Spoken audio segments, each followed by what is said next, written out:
when getting into contract hogs, is it better to buy a used barn cheap or build a brand new one? So Dad and I have had a lot of conversation about this between both of us, between our conversations. It used to be when Dad built his first barn, it was a really good deal to build a hog barn. It was like the ticket. It was a really good ticket to get your young kids started in farming. It was cheaper, and it just was a great deal. Cash flowed really, really nicely. You could do something on the side and then chore the hog barn on the farm, and you were making pretty good money and all that good stuff. The interest wasn't so high and all that. But now the materials are more expensive. Inflation's gone up. How much they don't money cash flow as much as they used to. How much money do you pay yourself out of your hog building? I pay $0 out of my new hog barn. Yeah, I'm on the plan to just try to pay that thing off. I could pay myself some money. Not very much. Very much money. And if I didn't have Dad's barns that I'm choring now on top of mine, there's no way. There's no way I could make money doing it. You'd have to have something really solid on the side, and then you'd pretty much you couldn't take anything away from the barn that you just built. And once they're paid for, it's amazing. It's a really great deal, but it's really hard to get started building a hog barn. So my suggestion for somebody that's really wanting to get into hog farming, contract hog farming, is buy a used hog barn if you can get your hands on it. But a lot of people know how good of a deal they are once they're paid off, and it's hard to convince somebody. But the well's already there, the driveway's already there, the generator's probably already there. Everything is already permitted already there. DNR. Would you have to change your manure management plan? Just transfer it. Just transfer the manure management plan over to the guy that buys it. Everything's right there, which is really nice. So the only cost you're really looking at is, buying the barn and then having to do some renovations. Yeah. Which you're going to have to chances are you're probably going to have to gut a lot of it, because they're going to milk that barn out as long as they can, because they know how good of a deal it is once it's paid for, and they did the work to pay it off. So you got to respect those guys. But if we go out, we've talked about it flat out. We would like to go buy some barns. I think that's the right way to do it.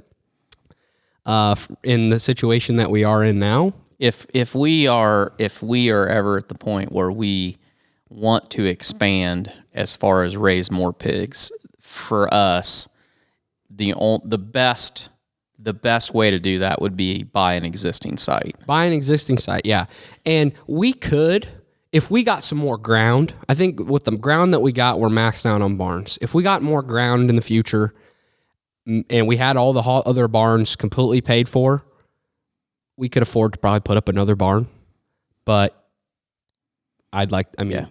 ideally we'd go get some used barns if we could. So if I was a young person and I was trying to start out and I was trying to find a way to get started in the hog business, what I would suggest is to look around your community, because when I was doing the contracts, when I was writing the contracts and renewing contracts and dealing with growers for the integrator that we feed for now, when I worked for them, the number of people that have barns in the state of Iowa under contract for various companies, the average age of that farmer that's doing it is just like the average age of the farmers that are farming ground.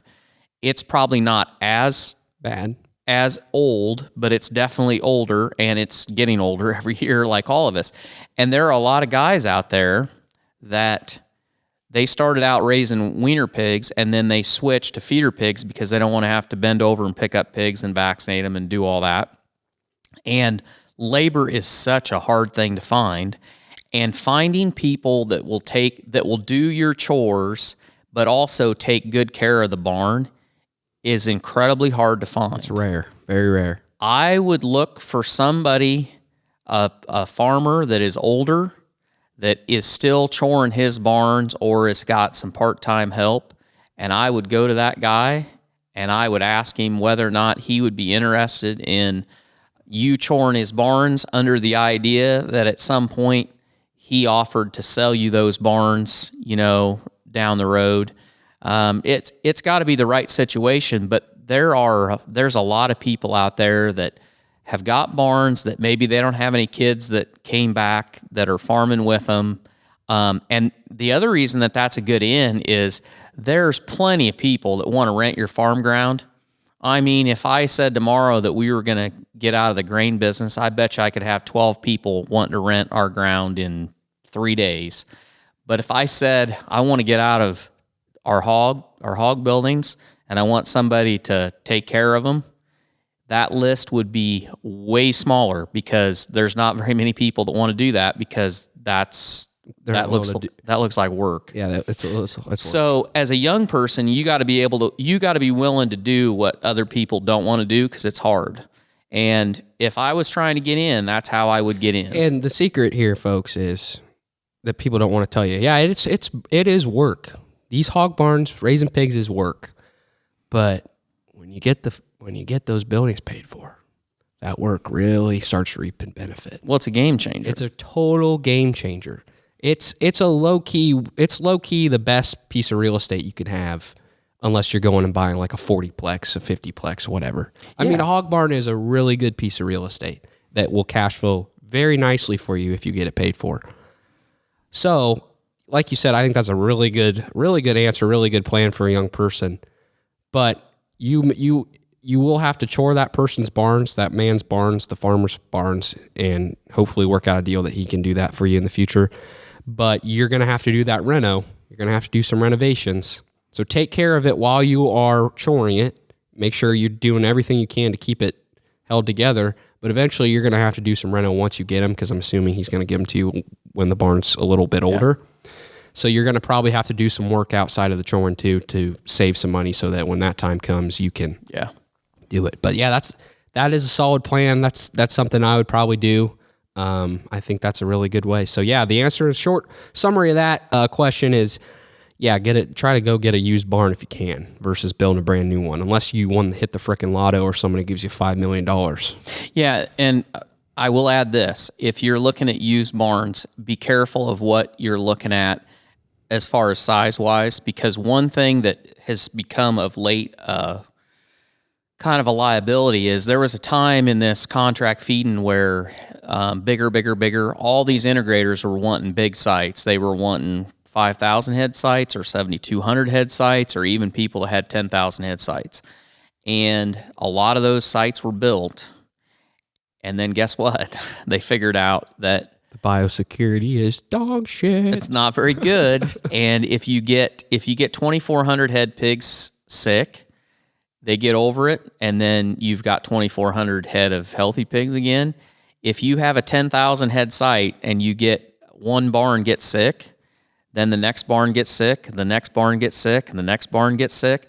By the time the last barn's getting over the first barn, they could be getting sick again.